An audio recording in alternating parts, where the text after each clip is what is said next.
Hi, I'm Mac McCarthy, and I help people with their breakups. And today we have a gem of a live stream on deck here.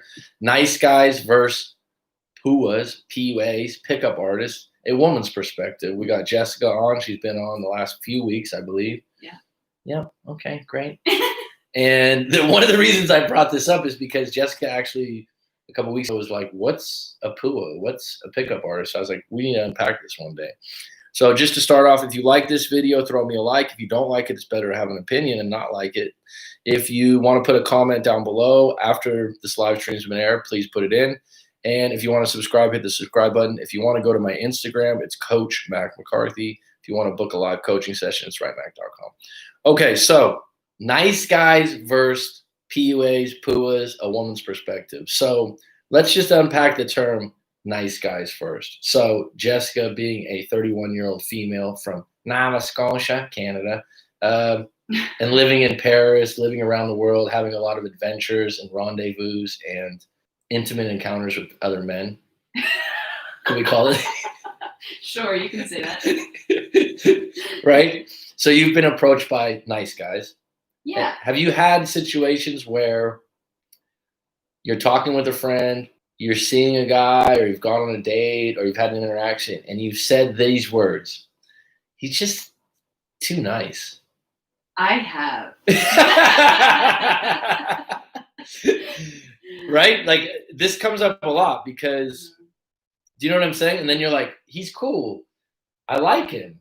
Or even I've heard women go, "He's actually hot," or "He's attractive." And then they go, "But he's just too nice." So you've had this happen before? Yeah. I don't know, but sometimes that nice, maybe it's genuine, but maybe it also doesn't seem genuine. Like there's some authenticity there that doesn't seem like he's being too nice. Okay, so the niceness, which isn't a word, makes you feel like he's not being honest. Yeah. Interesting. Yeah. Because I would think that the niceness is almost annoying. Because I've had friends, relatives, or colleagues where obviously a nice guy I'm not trying to have a romantic relationship with. Yeah. But as a friend or someone that goes to lunch with you or something like that, sometimes I'm like, have a fucking opinion, dude. Like, disagree sometimes. Yeah. Because even as a friend, a nice guy sometimes, like, it's cool, but sometimes I'm like, hey, like, quit agreeing with everyone. And I feel like it doesn't feel like they're hiding something. It feels like they're trying too hard to get acceptance. Yeah. And I want you to have an opinion sometimes when we hang out. Make sense? Yeah. So on the attraction level, you're saying that right? Do you know this right away when you meet a guy that like you're like, wow, this guy's a bit too nice? I mean, maybe it kind of like bleeds through in other parts of their character. So I don't know, maybe they can be shy or they're not outspoken or they just agree with everything. Or it's just everything you say sounds good. So I mean, people can be nice. There's nothing wrong with being nice, but it's not attractive. Maybe it can be attractive if there's other things that are more attracting about that person. Attractive in small doses, maybe. Maybe. But so, all right. So let's rewind. Yeah. Let's rewind. When I say that you're having maybe lunch with a friend or colleague or family member, and you're like, yeah, I met this guy, but he's just too nice. Because right when I said that, you're like, yeah, I've said that before. Yeah, I know. I know I have. I have definitely encountered guys. So what was the last situation? What was the last situation? There wasn't anything exciting. It was well, there it is. It was just normal, or I don't know, but normal's good, but there's nothing that was really exciting. Yeah. It was too predictable? Maybe. Yeah. And so was there a last situation that you remember of seeing a guy like that and you kind of had to tell him like, oh yeah, I'm not interested because you're too nice? You wouldn't tell him that he was too nice. See, that was an immediate answer. I don't think I would be like, oh, you're too nice. So this is one of the interesting things about talking to guys that are nice guys, because they're like, well, I don't want to be an asshole. Like they identify with the idea. And I think what happens is is when a woman pivots or peels away from a guy like this, she's not angry or upset with him. So he kind of is left like, I don't know. I think she likes me. Yeah. But she stopped calling me because women with a nice guy, I don't think they're going to be as direct. I think you're going to. So what would be an excuse for a nice guy that you might say, like, would you directly tell a nice guy, like, hey, I'm just not interested. You're not very attractive and exciting. No, I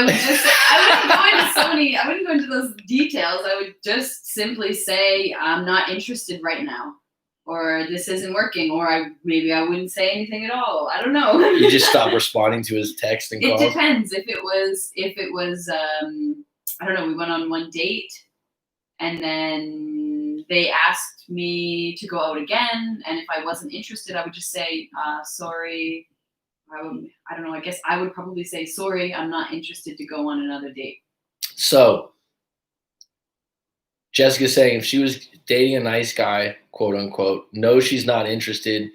And I would add, sometimes in talking to women and the way Jessica's just unpacked this, you don't even think when you tell your friend, oh, he's just too nice. You don't think of it as a negative thing. And you can't even really pinpoint like why it is you don't like him. It's just like, yeah, he's kind of too nice.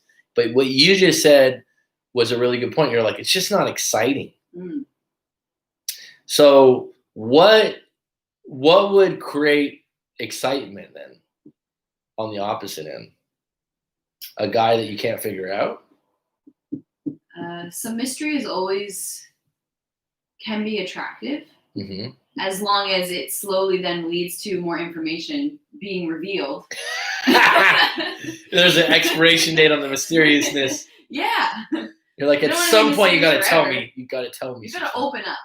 At some point. Okay. I don't know, because when I think of being nice, I think of the guy like just sitting there smiling, you know, like here, I don't know, it's just over the top. It's like you can be nice, but you can also stand your ground. And you can, you know. What would be standing your ground? Like disagreeing? Disagreeing, or, you know, not just being over the top and like, oh, let me take the chair back for you, or oh, let me take this, some girls really like that. But I think there's like, you need to kind of read the person you're with. What's that mean? With the with?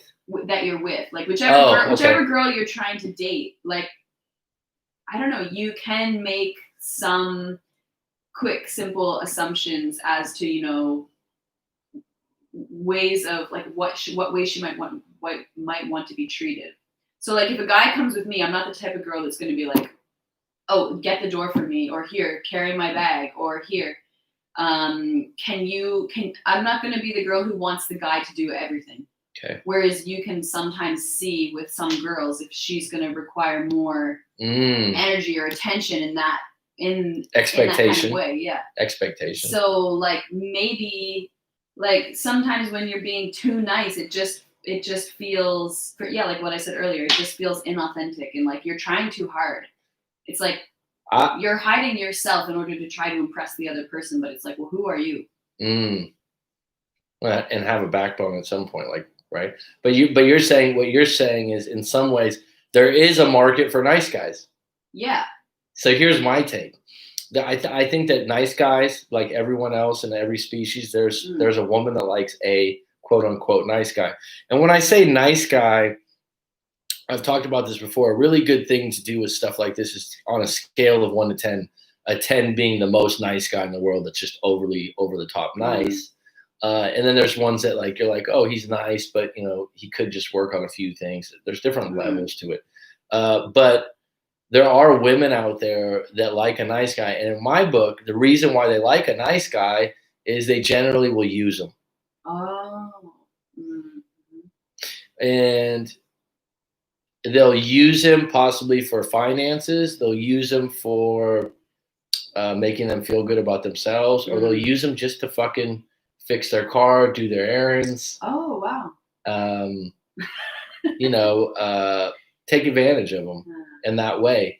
And they somehow find that attractive. And a lot of times women that are attracted to nice guys, their parents were the same way, that the father was a quote unquote nice guy that never said no to anything mom wanted.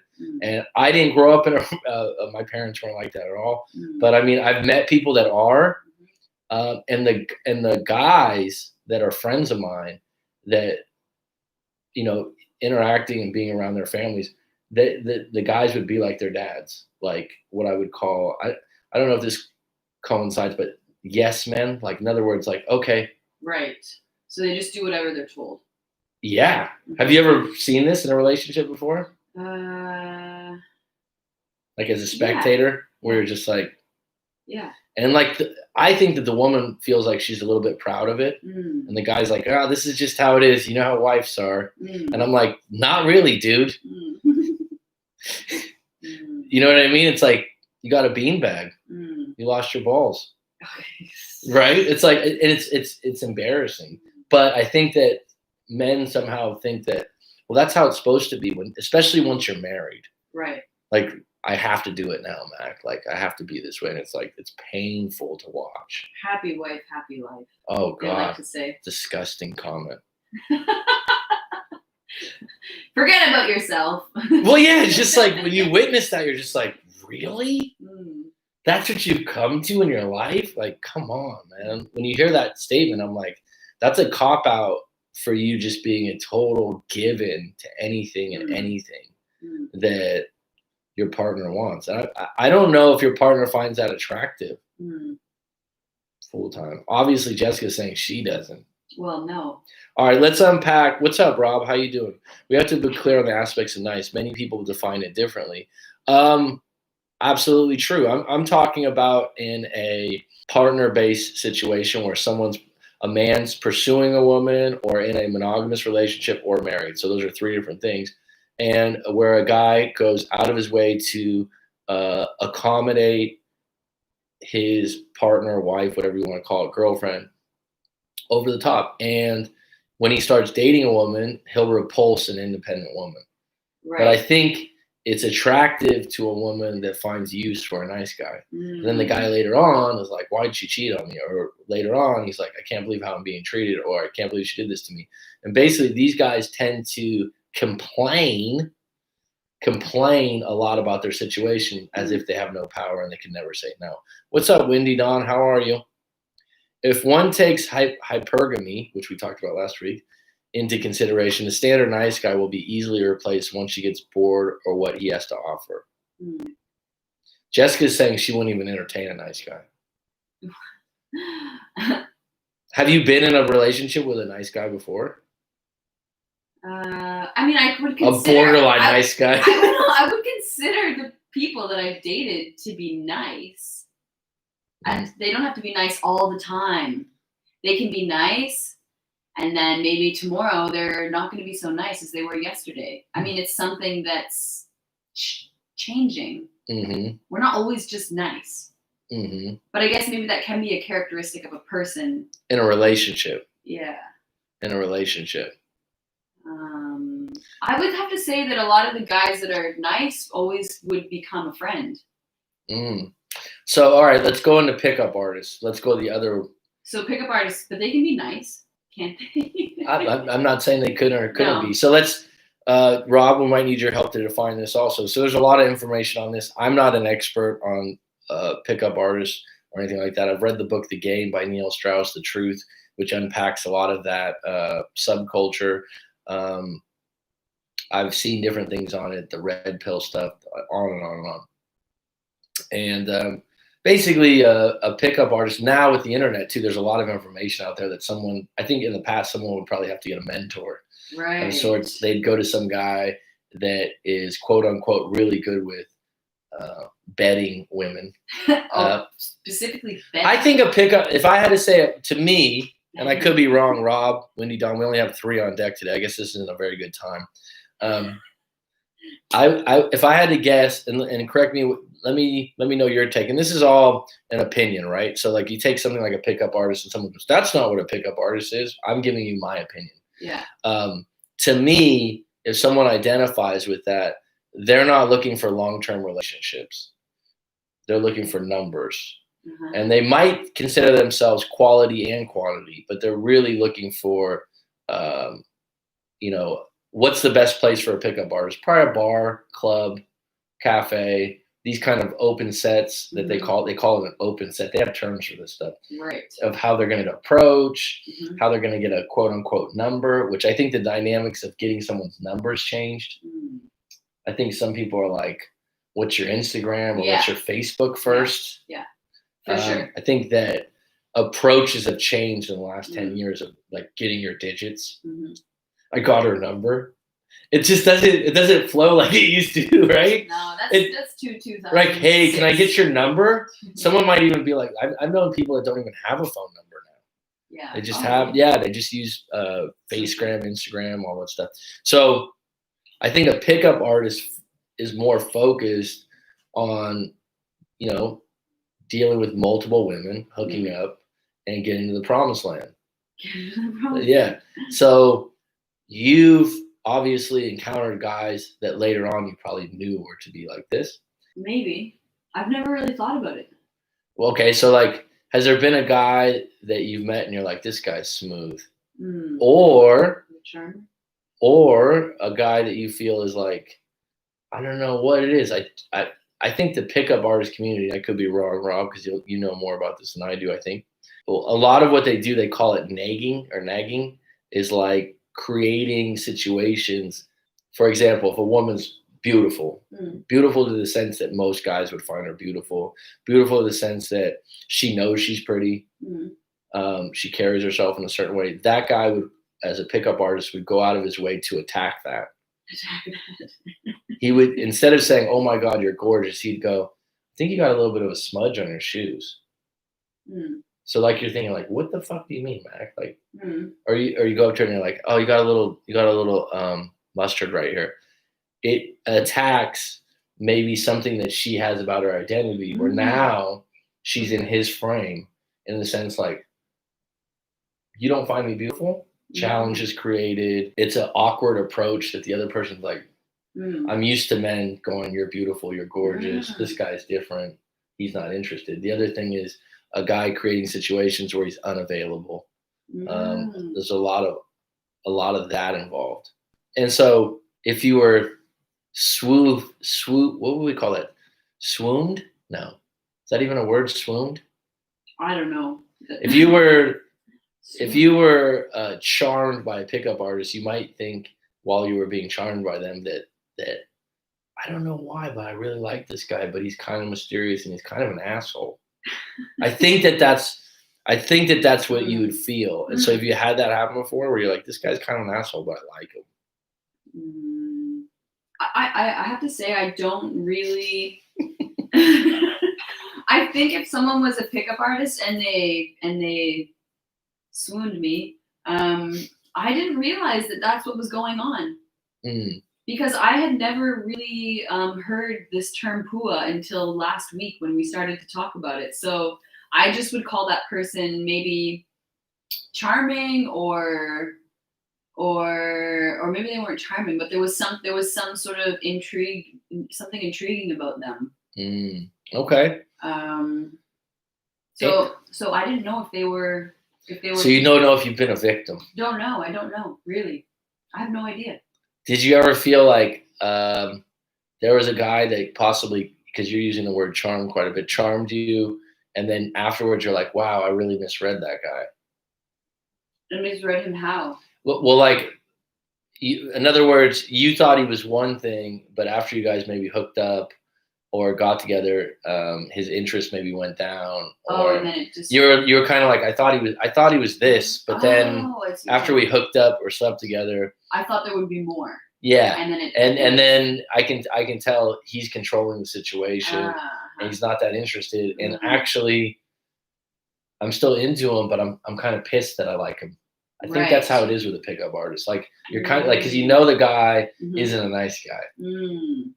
There's one guy in my head that's popping up. Here we go. Dun, dun, dun. I finally dug it out. All right. So who's that? This guy who I was kind of sort of seeing a little bit while I lived in Toronto. But we weren't really, it was more, we had randomly hooked up, and then there was definitely some mystery about about him. Okay, so where'd you meet? We met through my roommate. Okay, so you met through your roommate. Yeah. And then he basically from the first time we met, he started showing interest in me and like was always very forward. I don't remember the conversations we had. Like, I don't remember if he came up to me and was like, "Oh, you got a little something on your cheek," or "Oh, you got a little," I don't know. That was just a random example. Yeah, That's not a pickup artist 101. It's just a random thing. Yeah, but I don't remember those exact conversations. But he showed interest in me, and he was very open about the way that he felt about me. He didn't hold anything back. I don't know if that's and so. So is that not a pickup artist? No. I'm saying like so at what point though, like I said, I feel like I could be wrong about this. Is later on, you might feel like I like this guy or I'm into him, but I kind of think he's an asshole and I kind of can't figure him out. I think that would be the aftermath from someone with a pickup artist, but they still have this interest in the guy. Now, someone out there in the pickup artist community might be like, you have it all wrong. Possibly. I'm not saying that about everyone. I'm just saying that that's kind of the route they go. Search and destroy. Right. So would you say that this guy fit in that? Like, where in the beginning, he wasn't a nice guy. Yeah. He wasn't a nice guy. He was direct. You could tell he liked you, but you liked his approach. But then what transpired over time? Well, that's just it. Nothing ever transpired. We never became anything more than just some random hookups. And I found myself not liking him, but at the same time still going back to him. And then it finally took like one situation where I was like, I'm just done with this. Why didn't you like him? Because I felt like he wasn't. There was something too mysterious about him. Knew it was gonna be that. I knew it was gonna be something like I couldn't figure him out. Call it an open loop. Yeah. So you couldn't. It's like a cliffhanger at a movie. It's like, actually, I don't like this movie, but I got to see the ending, right? All right. Let me check in on the live stream here. PUAs, Anthony Timmers, welcome. I haven't seen you on before. Crystal, always a pleasure. PUAs are insecurely attached men who have worked out that intermittent reinforcement and dismissive avoid. Wow, these are big fucking words, man. One after the other. Good for you. PUAs are insecurely attached men who have worked out that intermittent reinforcement and dismissive avoidant behavior, borderline narcissistic tendency, can actually be attractive. Did you get all that? I mean, it's taking me a while to sit with that. Via anxiety. Stephanie TV, how are you? I hope you're well. How's everything with the past ex? Have you completely moved on? Windy Dawn, how you doing? Roller Girl, always a pleasure. Crystal, Windy Dawn, Oh, there's a few more people on deck now. Neil Strauss, who wrote the book. Neil Strauss. The Bible, the game is fearful, avoidant, self-admitted, and he has denounced the behavior. I think the book, The Truth, that he wrote later on is a really good aftermath to that. You need to be your authentic self. Baseline self-love is critical, and everything else just flows. Outcomes don't matter. I like the close. Outcomes don't matter. You need to be your authentic self. Baseline. I think when people say that's an easy statement to make, and I think those are good words, Anthony, but sometimes people don't know what their authentic self is. Don't you think so? I think a lot of the times. Yeah. I think that has to do with environments you live in and the people surrounding you. Because the people you choose to surround yourself with. Yeah, like if you get a new job, right? And let's say, for example, you work for a huge real estate company, and that real estate company is selling condo units and whatnot. And you're an honest individual. You feel like you do everything right. And the manager says, "Hey, I'd like you to fib the numbers to a potential client." It's like you have a decision to make right there in that moment to not be authentic, because your authentic self would be honest. And someone would go, "Oh, that'd be an easy thing. I wouldn't do it." Well, if it's COVID and you don't have a job and like you're worried about your job, you might have to sacrifice your authentic self in that moment. And I wouldn't judge you for it. But you are gonna. This is where like people, it's really difficult to get to that point. I think for some people. So I agree with what you're saying, Anthony. I think that you need to be your authentic self baseline. What I would say though is that if you're living a full life, in my book, I would say that you're allowed to change who that is. Sometimes we get into this thing like, oh, you're the core individual. You're allowed to kind of change the parameters of who you believe you are. Yeah, and I think that's very important to realize. It is. That you're always changing. We're always changing. If you're moving. I mean, our bodies physically. That's true. Good point. And our minds will do the same. Here lies the problem with that statement. Herein lies the problem with that statement. What's that, Rob? Elaborate, bud. Stephanie TV, great. Sounds like all of my exes were pickup artists based on your definition, Mac. Just dandy.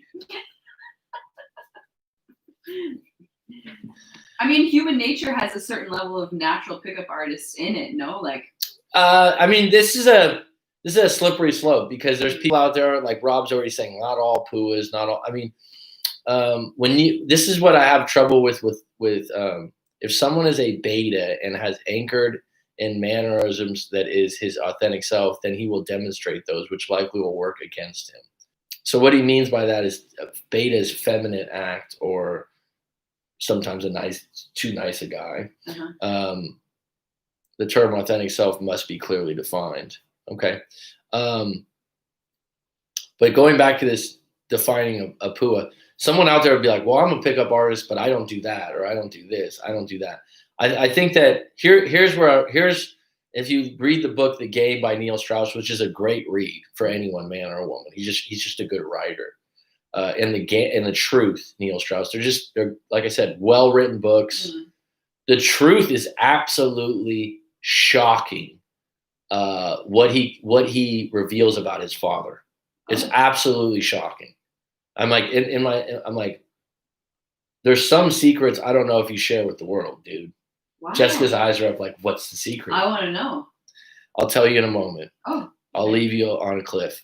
So going back to the PUA thing, I do think that if you had trouble, say in your teen years when you first hit puberty or whatever, with getting women, let's just stick with men getting women rather than women getting men, and you were highly insecure, you were made fun of, you were a nerd, you were a dork, you just didn't have a lot of luck, and let me take that back because I don't believe in luck like that. And it was tough. Like high school was tough on you, and then college you didn't really have the confidence, or when you're in the workplace, all that shit carries up, right? And so, like Neil Strauss's book, The Game, he was a nerd, he was a dork, whatever, but he wrote for Rolling Stone. So his story was basically, he was on tour with and I could be wrong about this, someone can correct me, like AC/DC or one of these rock bands, and he couldn't even get laid being a part of the entourage. And so he was like, I'm getting sick of this. But he had a curious mind. So he sought out some guy that was a quote unquote legendary pickup artist and started following this guy around and picking up all his tricks of the trade. And he did have to change his look. Like if you see him before he met this guy and after, it's like, I don't know Neil Strauss's height, but I think he's a short guy. He had glasses. He was receding hairline, all these things. But his transformation, like he just did all the right things. Like he grew a goatee, he shaved his head, he had a few jewelry pieces. Like the makeover that he did, he looks cool. Yeah, he looks cool. Like a cool guy. He looked cool. Like, and he just made some different things. But what comes out later on is he was compensating for lost times in his teen and early 20s of never getting a woman. So the minute that he was able to do it, it was like, fuck this. I'm gonna make up for all this lost time. And I'm gonna prove to myself and everyone that used to judge me that I can get women. And so a lot of ways it's an overcompensation and it gets old. I think women could do the same thing. I think a woman that's highly insecure when she's young and suddenly develops when she's older or gets more attention because she got a fake set of boobs or something like that. She's completely capable of doing the same thing because in the past she wasn't good with the opposite sex and didn't have a lot of luck. And so you start gorging yourself on the attention, the dating, and those things. So Anthony Timmer said, "What's up, Petty Betty?" Incorrectly, what was his? Sorry, lost you. Is someone? Oh, I'm sorry. The term authentic self. It's all linked to the false for public consumption self, linked to insecure attachment, subconscious programming. Narcissistic tendency is incorrectly seen as alpha. This person sounds studied. What's your background, Anthony? Are you a academic? The way you write, it's all linked to the false for public consumption self, linked to insecure attachment, subconscious program. Narcissistic tendency to incorrectly seen as alpha. Incorrectly, this is now a societal level issue. Okay, I do think that. Well, I think what if I could maybe strain out some practical words that aren't so big. No offense, Anthony, but it's like convoluted here.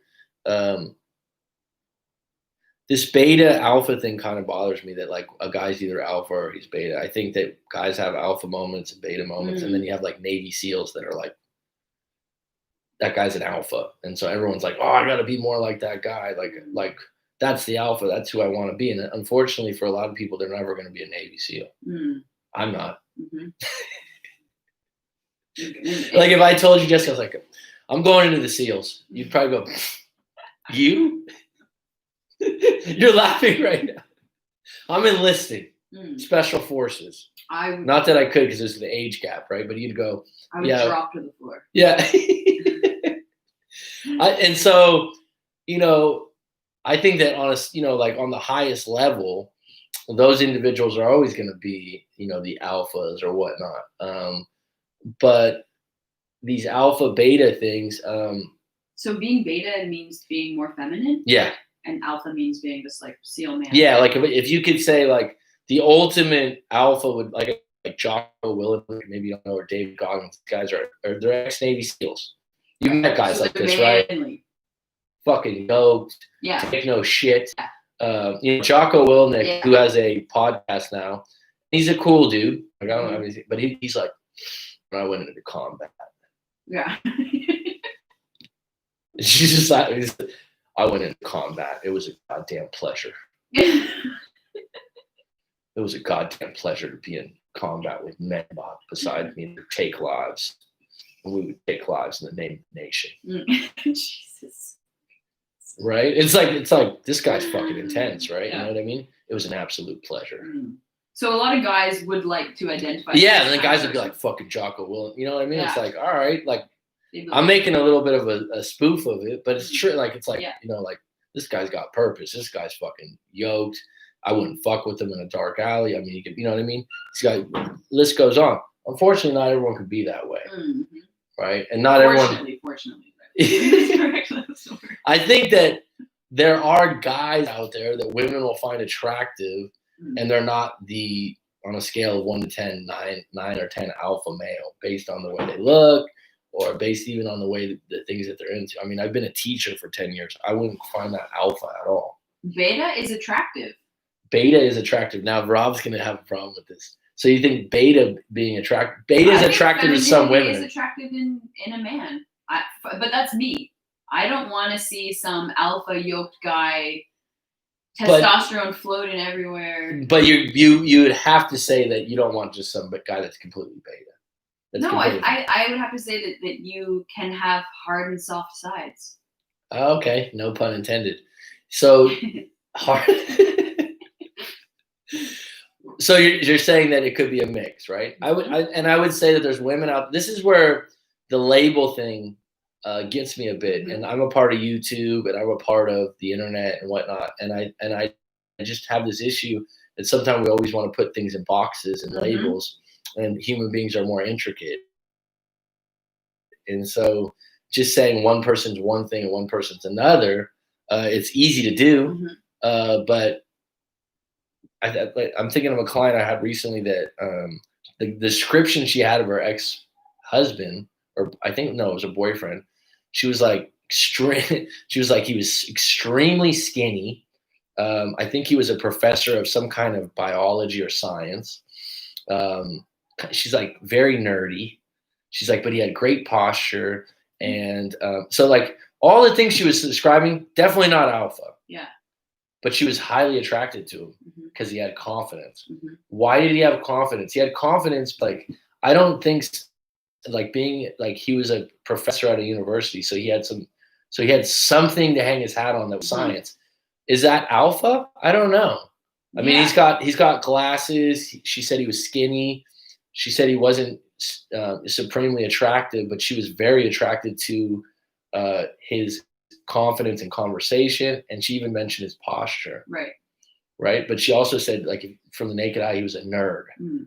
I thought that was really interesting. So then he's a nerd alpha, rather than. I guess, yeah. I guess you could say that there's nerd alphas, right? And we got to create another category here. Yeah, subcategories. There you go.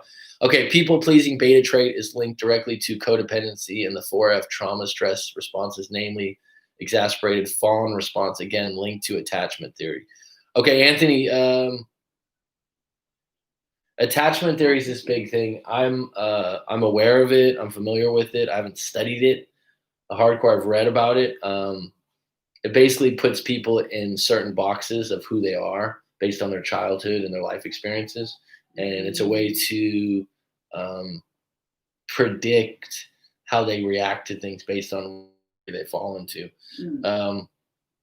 So he's been. So I'm going to go back to the thing, because attachment theory to me sometimes is it's useful. I think that when it's dependent on too much, you kind of lose track of the individual, and then we get into these. Well, they're this, they're that, they're this, and the reality is individual situations bring out different outcomes for different people. I think that people are more intricate. You can't just go, this person's avoidant, such and such, so that's why they're always going to be this way. So he's been back. She's talking about her ex-boyfriend. He's been back in SoCal for the past few months, so I'm glad there's distance between us. I do worry about him. However, I'm now talking to someone new who's much older than what I'm used to, 42. And Stephanie, you're like 28. I think here's where intention goes in. Stephanie, I broke up with this boyfriend who she found pretty immature, I believe. And she said recently that she wanted to maybe meet an older guy. Yeah. So it's not by accident that you did. Everything's been going great. Only thing is he has a 6-year-old. LOL. So the question to me always is, if someone has kids and you're dating them or seeing them, do you like the kid? Because you won't love them.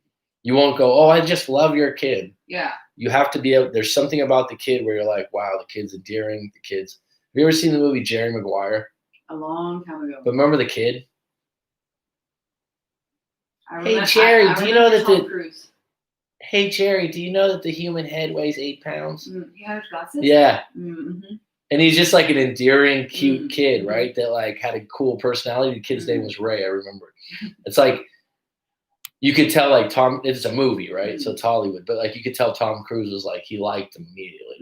Like there's kids that you don't like when you meet them. They're just little jerks. They're brats. They're whatever. And a lot of a reflection of their parents. Yes, or the treatment of the parents. But there's something else built in that's interesting in human nature, is that think about this one. This has to do with attraction too. Have you ever met someone and you immediately associate with them looking like someone you don't like? We talked about this last time. You can do it with kids too. Like they can remind you of someone you don't like and traits. And so, Stephanie, the question would be, do you like the 6-year-old? Yeah. First impressions. Do you like being around him? Is it a nuisance? Do you not even like the kid? So PUAs is linked to validation of oneself. It's fake and faced will come down, a facade that will come down. Sorry, I lost my place here. Stephanie's talking about her ex, but he respects me and has already treated me so much better just in the past month of us dating than my ex did years we were dating. So yeah. So the 40 ex did years we were dating. So yeah. So the 42-year-old has treated you much, much better. Yeah. Well, don't be surprised. You know, like if you date someone of the same character, of the same person for a long time, and then you date someone new, sometimes of the same character, of the same person for a long time, and then you date someone new, sometimes it's shocking to people like, oh my God, I could meet someone that doesn't do, you know, that doesn't fart every morning or. Yeah. Have you ever been with someone like that where you're like, wow, we're getting comfortable now? Shit. It's like, I know we're living together now, but did you have to fart every morning? It's like, you're like, okay, cool. Good morning. Just because like I haven't had that happen before. Yeah. It's you know, when you first start, I have. You have? And you're just like, some people are like, oh yeah, it's cool because we're so close. And I'm like, yeah, but it fucking kills attraction. You know, it's like, oh, you know, friends fart with each other, lovers don't. Right? They don't go like, oh, nice one. Maybe not until you're like 50 or something. My senior year in high school sucked because the clique I was in kicked me out, so I had no friends. That sucks. High school is cliquish too. Oh, for sure. And you grew up in SoCal, so that was I wonder was it a rough school that you went to? I'm just curious. Anthony Timmers, Trump, Grandois, narcissist, Clinton's covert narcissist, leveraging fake empathy is what I'm talking about. Anthony, I got a good question for you. Who are you? Petty Betty, are we talking about beta and alpha? Philip Carlson, welcome. How are you, buddy? The alpha beta paradigm generally comes up in most conversations. My brother-in-law is Navy, and he leaves post-it love notes on mirrors for my sister. So she's saying that he's an alpha, but he also does beta things, maybe. Mm-hmm. Do you read the notes, Petty Betty? I don't think you can have one without the other. It's just some people are more willing to show. Skinner, what's up, buddy? In order to make that statement, she has to define it further. Yeah, I get that. Knows all about alphas. The mix at the right time. BNS. I'm bringing this up as alpha beta is too simplistic. The traits are linked to subconscious and how treated when young by parents. Okay. What's up, Rob? Hey, Skinner.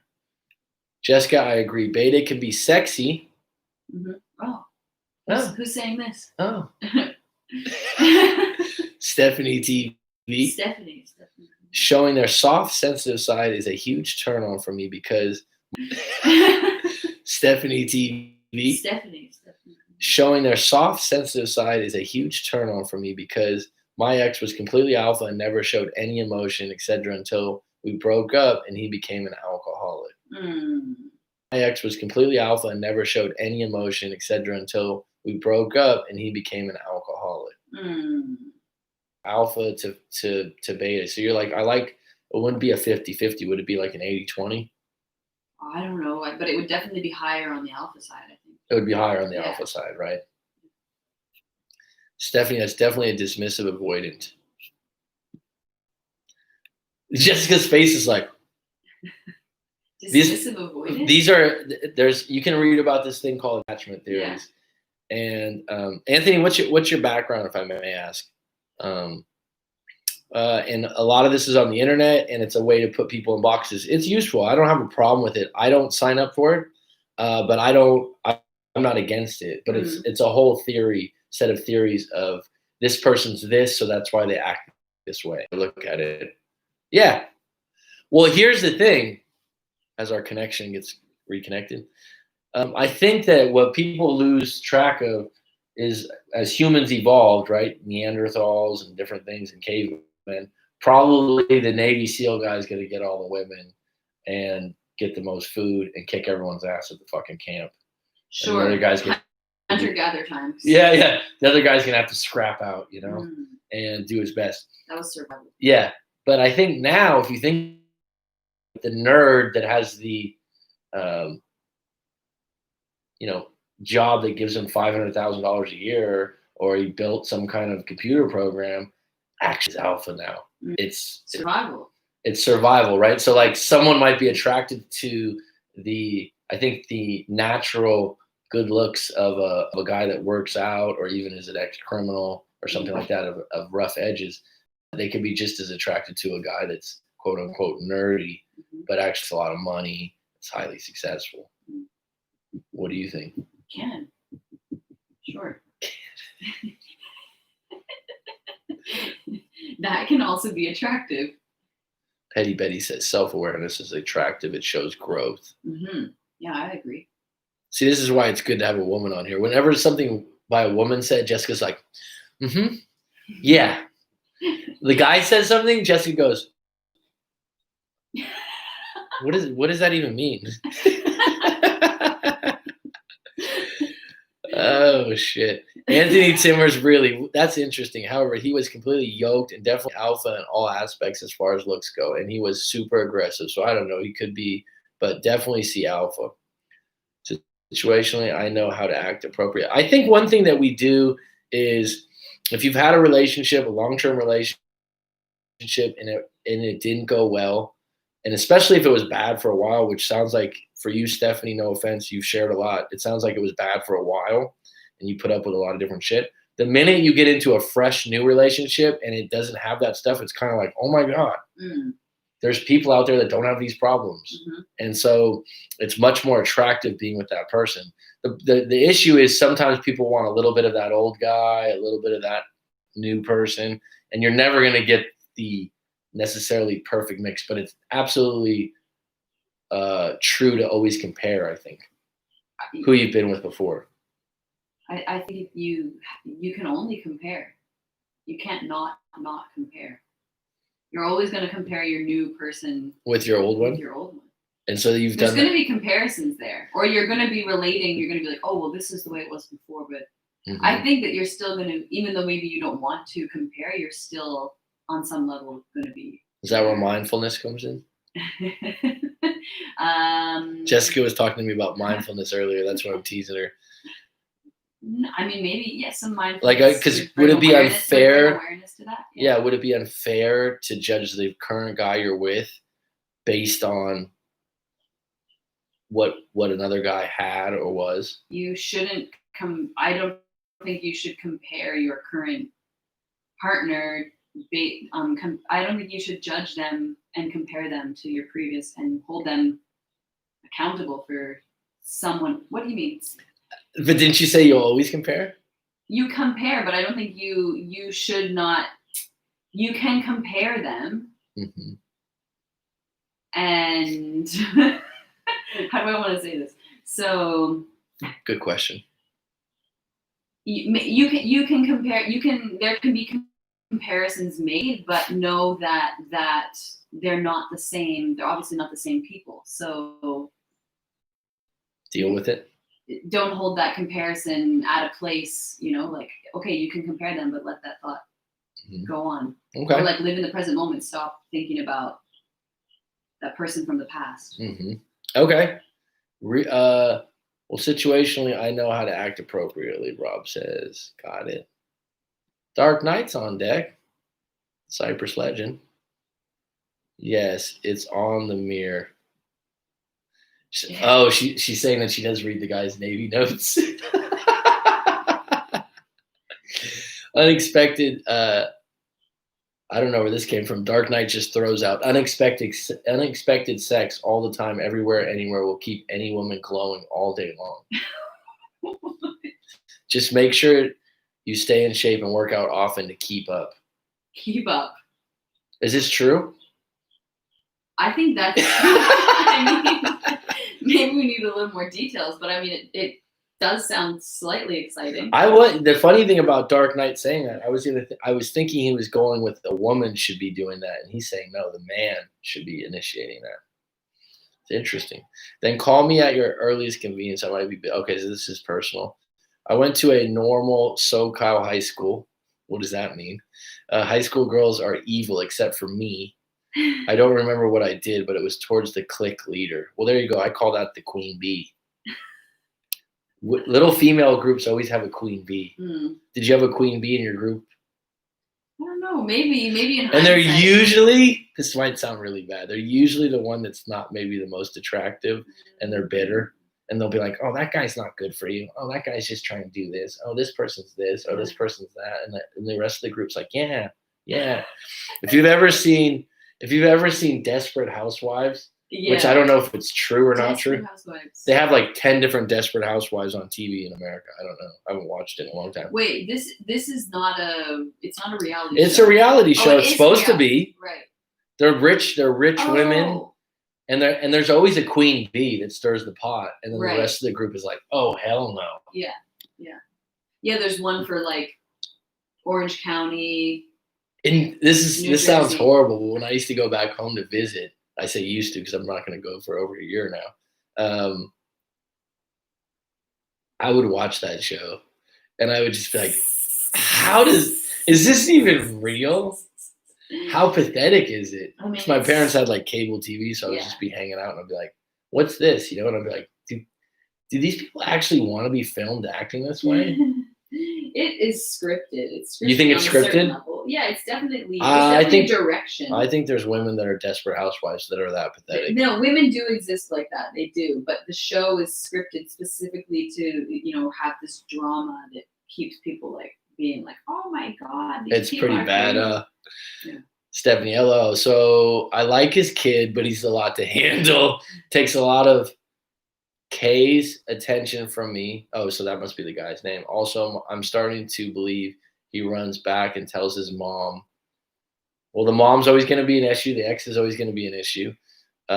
Everything we say and do. So now I'm on the fence, laugh my ass off. I'm so torn. I know he's young, so I'm trying to be understanding and respectful of him, but it gets challenging sometimes for me. But Kay tells me, just trying to stay with this story, but Kay tells me he knows I'm young and knows I want to have babies. He respects that and tells me he wants to have kids with me, even though he already has a 6-year-old. So he's serious about it almost more than me. I think part of this is 6 is a tough age, but it's probably better to be with an individual that's with a 6-year-old than a 13-year-old. 12, 13, 14, entering the picture then would be really difficult. If you really are into this relationship, Stephanie, I would say that you're going to have some growing pains with the kid. You're going to have some issues with the mom.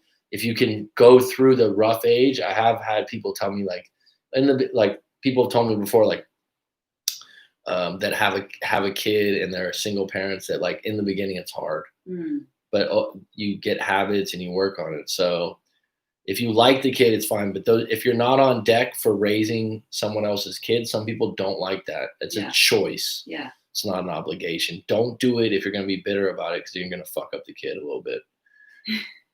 You are, because you're going to do things to a friend of mine that is in a long-term relationship. Like he's sometimes he's mean.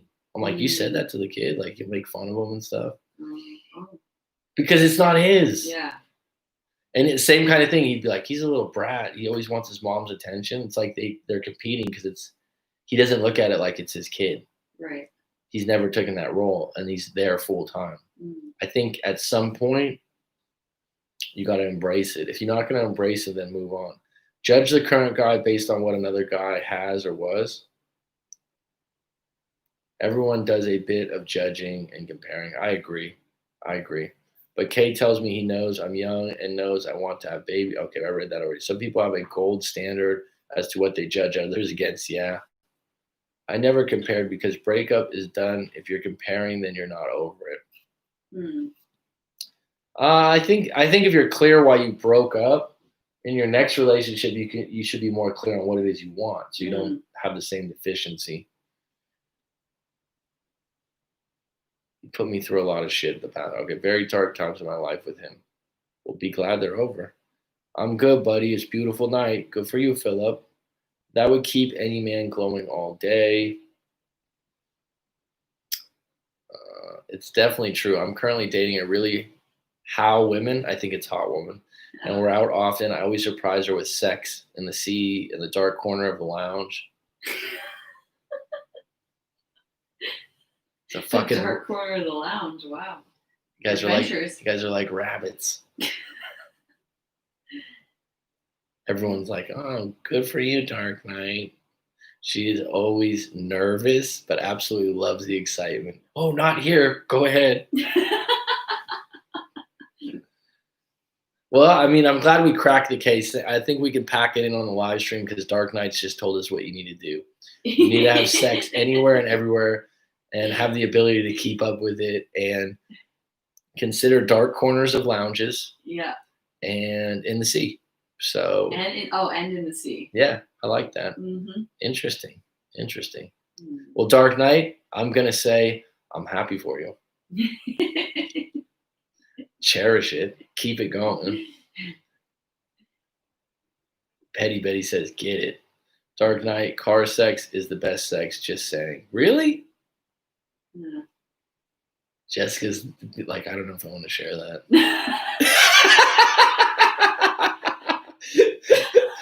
she just had a face like, I don't know if I want to tell the details about that. No, I'm not going to go into details. Man, it's been a long time since I've had car sex. I feel like that's something that, like, yeah. Well, I don't know if I would consider the best that I've had. I guess it's in the moment, yeah. Mm.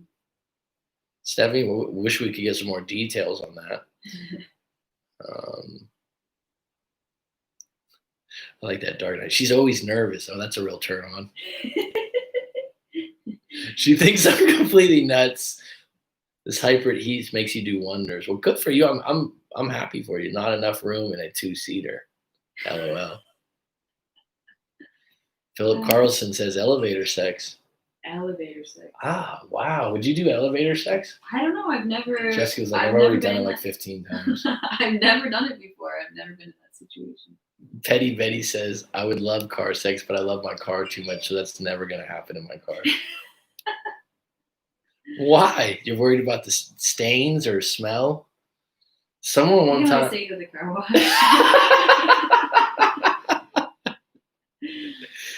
Oh shit! How did we get to this point, huh?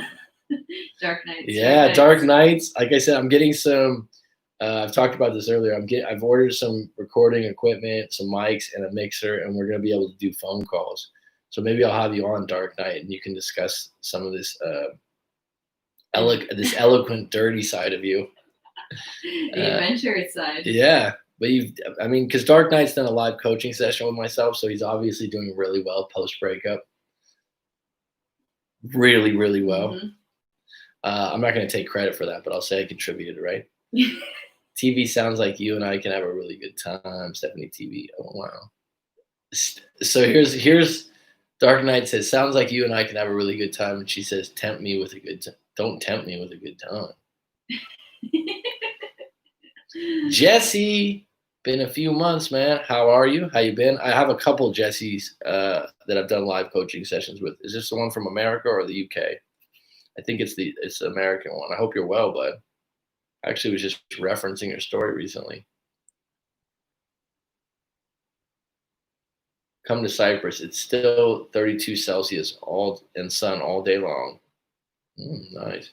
Anywhere and everywhere. Nice. Bowling alley? Bowling alley. In the bathroom or where the pins get? Where do you make that happen? We all have our stories, Jess. No judgment zone. Remember our horoscope this year?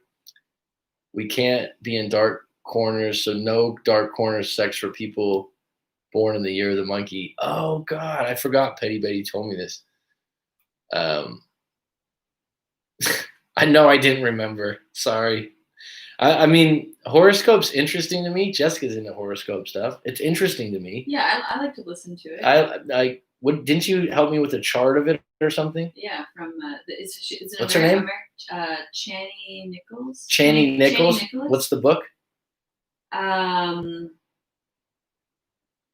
Oh my gosh, what's it called? I forget.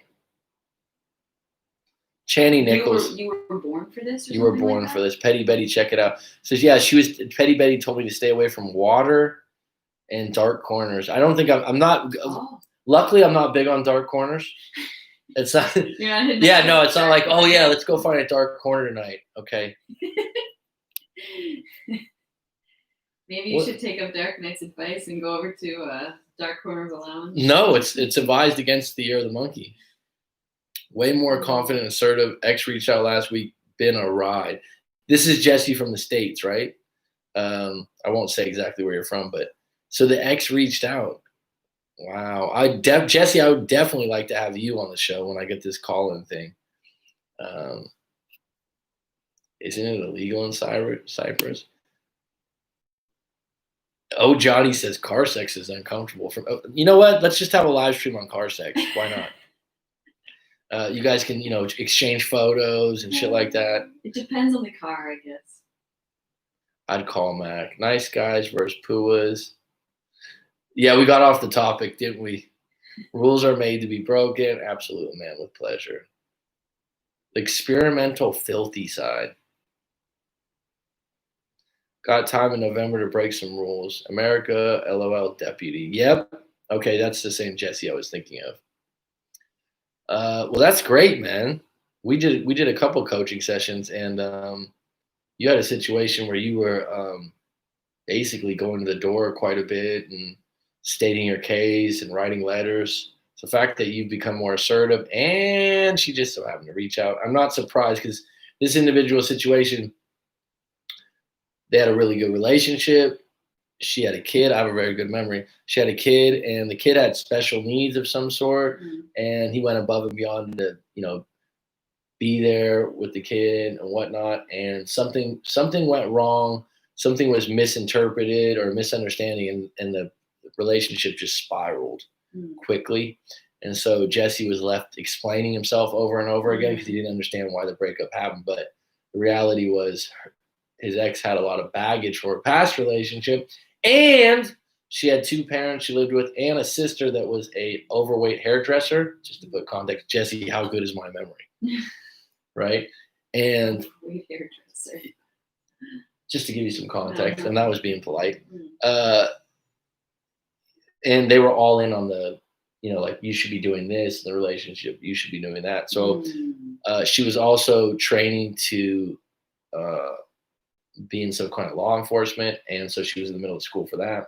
So now that the smoke's cleared, I'm wondering if she moved out of that house and realized that Jesse, the American LOL deputy, is really a good catch after the smoke is cleared. So I'd be interested in knowing what she did when she did call you. Because sometimes people are like, oh, my ex came back. Did they just call you?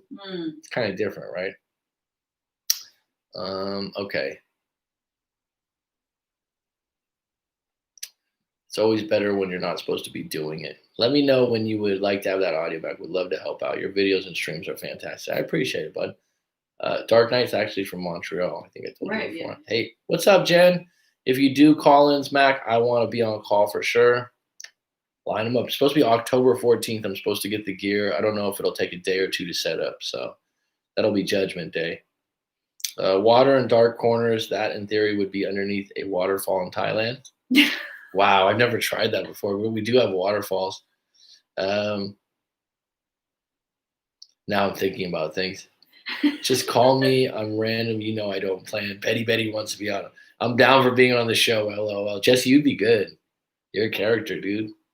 Then I might randomly call you.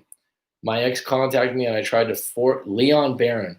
My ex contacted me. I tried to force the conversation. Will it ruin my chances? Tried to force the conversation. Forcing is not necessarily ever a good thing, unless it's an emergency. You gotta force something. Yeah, that's a good point. Like someone's ill in your family, or you have you need help with something to the hospital. The fact that you even are identifying with the fact that you're forcing something is stupid, because you're an adult. If you're an adult now, human beings that are adults don't like to be forced to do things. They incorporate that with their parents. Will it ruin my chances? I just did a whole live stream on the possibility of ruining your chances.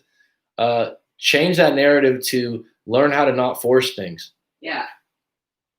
Instead of, oh, I ruined it. That's victim. That's complaining. That's negative.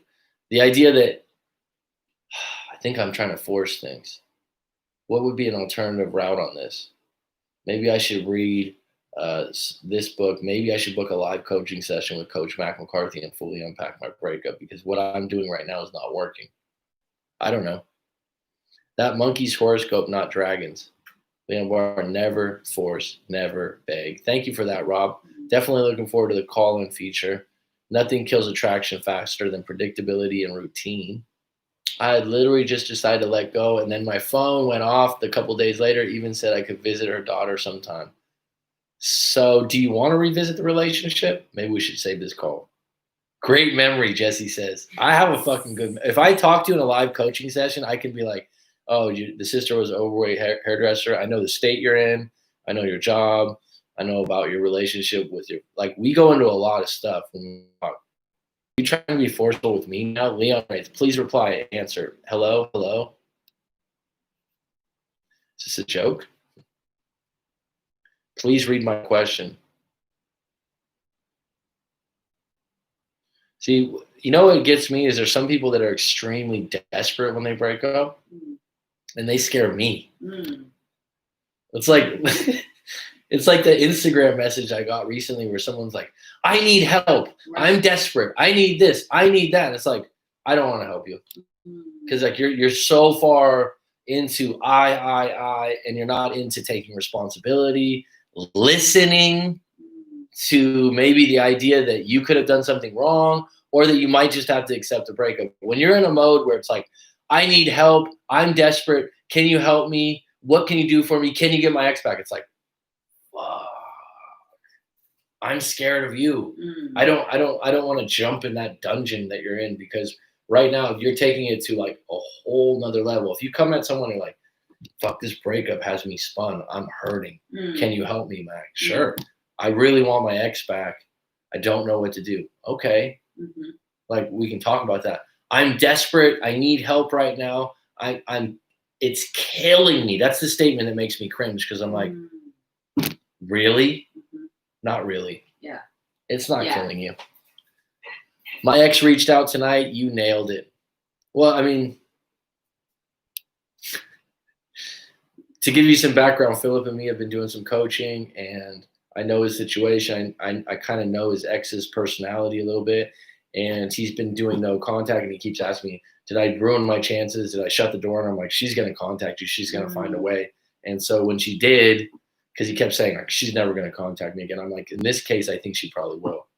So that's where that came from. Montreal, nice. Been there so many times. Leon Barron, ruin your chances for what? I mean, look at how you're acting in the live stream, Leon. You're saying, please read my question. Hello, answer my question. The way you're acting in the live stream is forceful. It's rude. And it doesn't like you're thinking like you're entitled to my help. Okay. Anyone can tell you in the live stream, I'm a pretty helpful individual. I am. I can say that with confidence. Someone that's like being pushy, like, hey, did you get my question? It's like, I don't want to help you then. And this is the same thing that your ex is going to be like. Whenever you have someone you respect or you want their help or you want some advice, think to yourself, what can I do for that person? That doesn't mean you need to be overly nice. Doesn't mean you have to like get down on your hands and knees and say please and thank you 1,000 times. But you could say, yeah, I've been watching your channel for a while. I like what you have to say. That's a really good opening. Like when people write me a letter or something, it's like, yeah, I come across your work. I like you and Corey Wayne.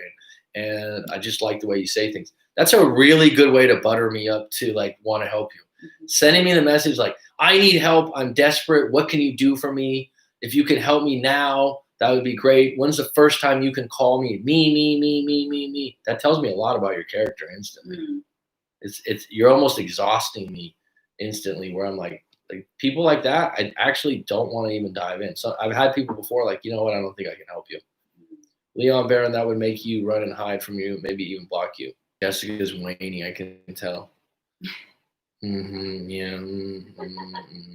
Yeah, when she reached out, she was actually mad and I didn't let it bother me. Was polite and firm, then she called back and apologized. Ooh.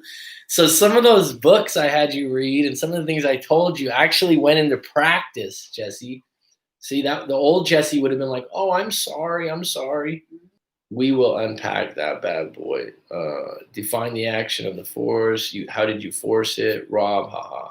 Nobody likes to be forced to do anything. Even a 5-year-old doesn't like to be forced to eat.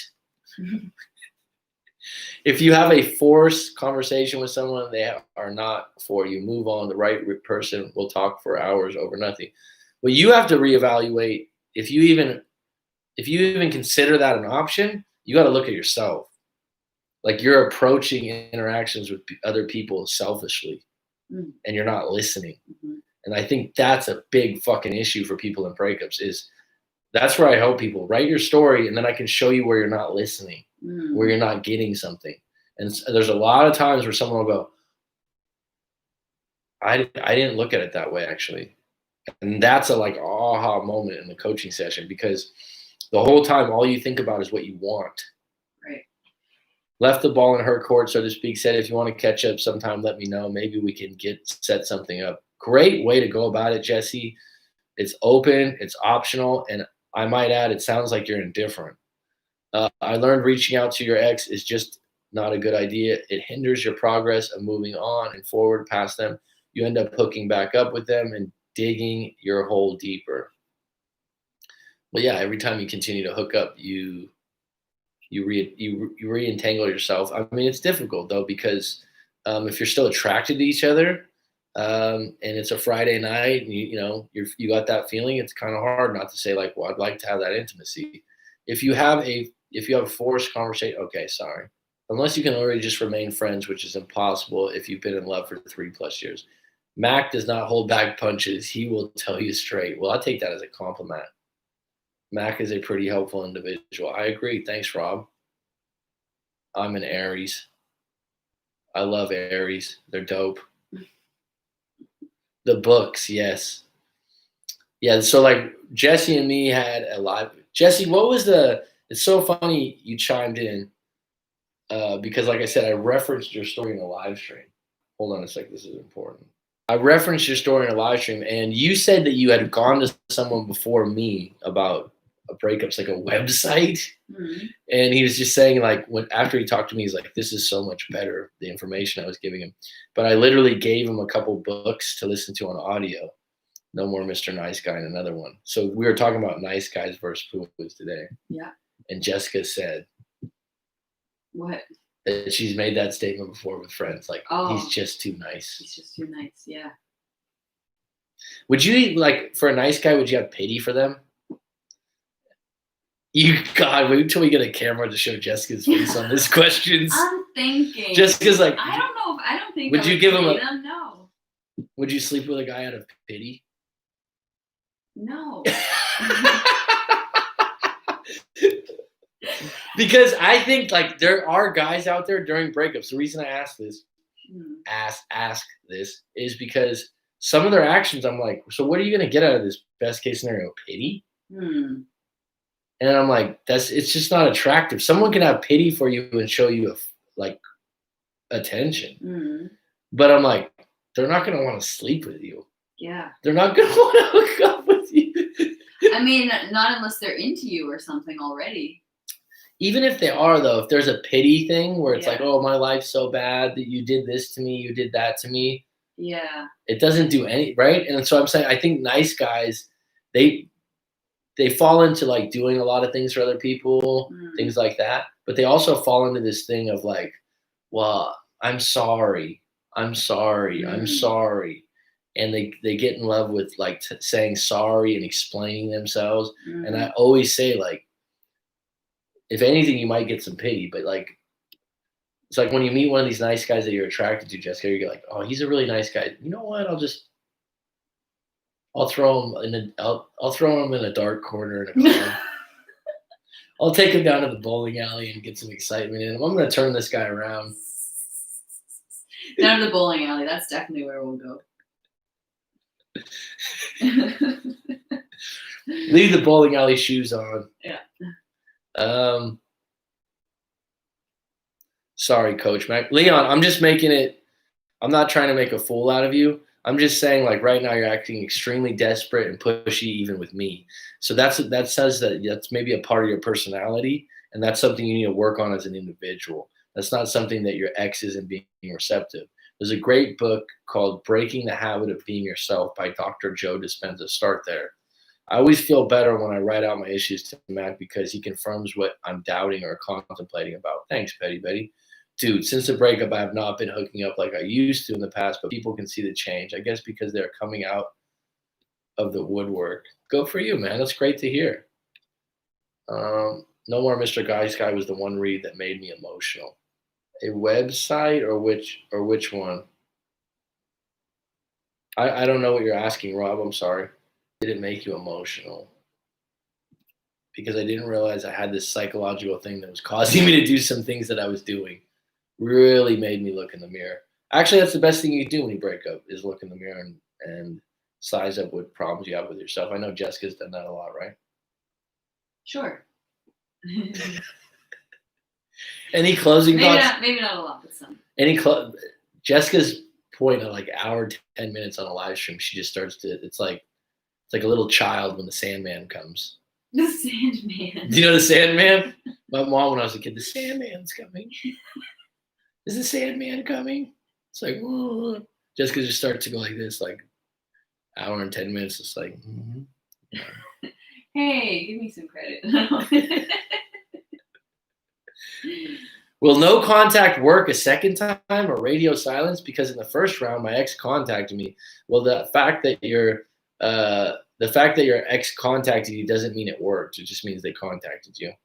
It's great that you own up to that and admit that. Most guys can't. Rosanna, what's up? It's been a while. Sandman, the MGTOW guy? No, Sandman's just like Sandman. I'm not talking about the MGTOW guy. No, I'm talking about just when the Sandman comes, it's when you get sleepy as a kid. Yeah. Do positive self-talk, less automatic negative thoughts, taking care of myself. Good for you, bro. Jesse, I'm really glad to hear that, man. I definitely remember you too, and I remember our talks. Did you read The Sloppy Second? That's a book? I guess. Sloppy second. Sounds gross. Maybe it's the word sloppy that sounds strange. I'm just thinking sloppy seconds, and I just remember like a story when I was in San Diego or something. I was just like, ooh. Good. I don't even want to tell that story. Good talk. We'll try and catch up later when Jessica will be back on again every Wednesday. She said she can only do it once a week. She's got way too much on her plate with art. She's a full-time. Wednesday's the great day. She's a full-time artist. The Tucker Max book. Yes, I've read it. That's not called sloppy second, is it? Plus, using my social media status. You have 500,000 followers to help others, even have merch, everything donated to Special Olympics and local autism clinic. Well, go for you, Jesse. Wow. Is that TikTok that you have 500,000 followers? You have 500,000 followers? That's a lot. Can you help me? I want 5,000.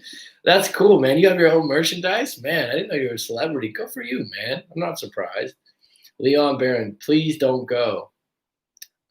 Here's what I'd recommend, Leon. Book a live coaching session. During a breakup, we all think about ourselves. I sometimes and freak out. I do it, but then a real Deputy 547, man. Is that for Instagram or what outlet is that? During breakup, we all think of ourselves. I sometimes and freak out. I do it, but then I reel my emotions back in. Mac, help me with clarity. Thanks, Philip. I appreciate that. You're a good person. Yeah, it's called Sloppy Seconds. What a gross title. Okay, so the same name for Instagram and TikTok. Now this might be ignorant. Isn't TikTok illegal to have in America now? I didn't hear that. Where did you read it recently? I heard that isn't TikTok that they banned it in America or something? I could be completely wrong. I don't know. So 547, Deputy 547. I'm gonna be one. I'm gonna add you for that. I need to see what this is all about. That you have 470,000. Nope, it got bought by American companies. Oh, okay. It's an officer. That is funny. I'm looking it up right now. Oh, there he is. 34,000 followers. Look at this guy. Done. Go for you, dude. No money, broke. Okay. Well, start with No More Mr. Nice Guy, the book. I love TikTok, says Rosanna. Is what I mean, are you familiar with TikTok? Sort It's of. big in China, right? One of my Chinese friends is like, you gotta go on TikTok, man. Yeah, it's pretty TikTok much better. Like everywhere. It's videos of people dancing and she gave me that big microphone and that thing. She's like, TikTok better. My videos aren't that great, but it's big here in Thailand too. My videos aren't that great, but for whatever reason, people dig it. In my live streams, I help people as much as I can. You do live streams now too for TikTok? Okay, wow. Just kidding. I'm awesome. That's why they follow. Good for you, dude. Good for you. Oh, we definitely got to get Jesse on, huh? He's a, what do they call that? Influencer? Yeah, he's an influencer. He's an influencer. Yeah. Good for you, dude. Good for you. If you got no money and broke, it's going to be hard to get a girl back, let alone get a girl. That is actually, Petty Betty, that is the gospel. That's actually very true. And it's like, it's not to be discompassionate. It's just real. Mm. And someone will be like, well, I'm broke. But then you probably, if you're an adult, you probably have to focus on that. Mm-hmm. And that would absolutely contribute to desperation in a relationship. Because you're feeling really down about your job and you got to take responsibility. Maybe you got to take a shitty job. Maybe you got to buckle down. But getting someone back when you're dead broke, very difficult, I would say, because you would hope that they would have pity and help you out. And some will if you're married or you had kids or something like that, but some won't because they got their own problems. And so that's something you got to focus on right now, Leon. If a guy's broke, you better than incredible skills in terms of knowing attraction. I'm off to start my day. Always a pleasure talking to everyone here. See you next time. Right on, Dark Knight. Thanks for the advice. Excuse me. All kinds of fun stuff. Good. Just kidding. Oh, so that's why. All right. We had 9 on deck, 4 likes. It's been spirited, but it's been good. It's been wonderful. Jesse, that's pretty impressive. Are you making money on IG yet? Stephanie actually helps with that, right? The day I get back with my ex or someone else, my following will decrease dramatically. But you don't have to announce it. Petty Betty goes, nah, you better F good. For the guy that's broke. So let's just say Petty Betty said you better be good in bed. No, I don't make money on Instagram, just from TikTok. Merch gives, donations, and it's all donated. That's very kind of you, dude. I'm not surprised. You're a good person, like I said. Wow, you donate all the money that you make from that. Cool. Really cool. Students, not adults. How old are you, Leon? Wow, $1,400 check today to the autism clinic. That's fucking sensational, dude. And you know what makes people feel better is helping other people. Start with that book, No More Mr. Nice Guy by Dr. Robert Glover. That's your first homework, Leon. It's free. I think you could probably find the audio book on YouTube. The guy does a bunch of interviews. Look that one up. I think, like I said, the audio book might be free on YouTube. You could probably find, if you're 19, you could probably find a back channel to get the book for free or something. Jesse's ex's daughter is autistic, which is the driving force. Everything happens for a reason, right? Had I not met her, probably wouldn't be in this spot. Hey, dude, you don't connect the dots till later on. That's the absolute truth. Rob's 100% correct. 19, okay, well, that's a young age, but a perfect age to learn attraction. Most don't start till much later. Great point. Take a bow, Jesse. I'm proud of you, bud. Everything is happening for you. Dope. Sad news today. Lost Eddie Van Halen. Jessica, you an Eddie Van Halen fan? No. Well, he passed away today. That was a cold no. Sorry, you said, am I a fan? I'm not a fan either. I don't know him that well, but he's a legend, right? I'm sorry to hear that, Rosanna. I gotta Google who this is. Eddie Van Halen? Yeah. Or TikTok legend Jesse? Oh, from Fleetwood Mac. I didn't know he was in Fleetwood Mac. I like Fleetwood Mac. That's actually the first. That's actually the first concert I ever went to. I didn't go to many concerts in my life, but I went to Fleetwood Mac when I was a little kid. The neighbor had tickets. Stevie Nicks is great. Karma, maybe. No, like it's just weird when bad stuff happens. Sometimes it leads to good things. He's not in Fleetwood Mac. No, She he's said not. But Van Halen. I don't Van know. For some Halen's a reason, when group. I googled it, Still Fleetwood love my Mac ex, came up. honestly, but I'll take it as it goes. If that makes sense. No, it makes absolute sense. It makes absolute sense. Do you know Coach Lee? No, I've never met him, but I've heard of him on YouTube.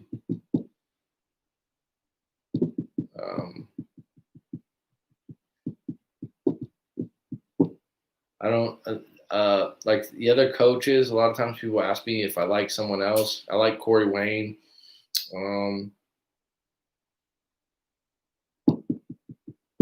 The rest of them, I mean, I don't watch a lot of their stuff. And I don't like to say like, oh, this guy sucks or this guy's this. I mean, there's certainly some ones that you got to make your own judgment calls. That's the great thing about YouTube. I have 600-700 videos. You can judge me on that. If you like Coach Lee, go for it. I would just give you my opinion. Same here, one day at a time. I think I will always love him. There's nothing wrong with loving your ex, post breakup. Nothing wrong with that. They say it takes half the time you were in the relationship to get over your ex. That sounds like that could be true. Yeah, someone advised me to reach out last week. I said, nah, I've done all I can. I got to move on. 2 days later, she called, LOL. She must have noticed the energy wasn't there anymore for me. Could have been. Watch the 33 Secrets. All right, that's good advice for you, Leon. Stop looking for ways to get your ex back and start looking for ways to understand attraction, relationships, and being a better you, as cliche as that sounds. All right, I hope that helps you. Jessica, do you have any closing thoughts on nice guys? Be a nice guy, but hold some mystery and stand your ground too. And what about for pickup artists? I don't know what to say to pickup artists.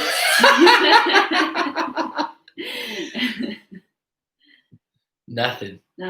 So what's the ideal? I hope I can encounter a pickup artist soon. Really? Yeah, I want to go through the experience and be able to identify it and be like, oh, you're a pickup artist, aren't you? Have you ever thought afterwards, this guy's a pickup artist? I have not, no. I think it's really common in Southern California. Oh. It's really common. Work on yourself and they will want to come back. And then, Leon, there is work to be done. So nice guys finish last, but sometimes get the girl. Depends on how nice. All right. It's been good. It's been great. It's been golden. It's curtains.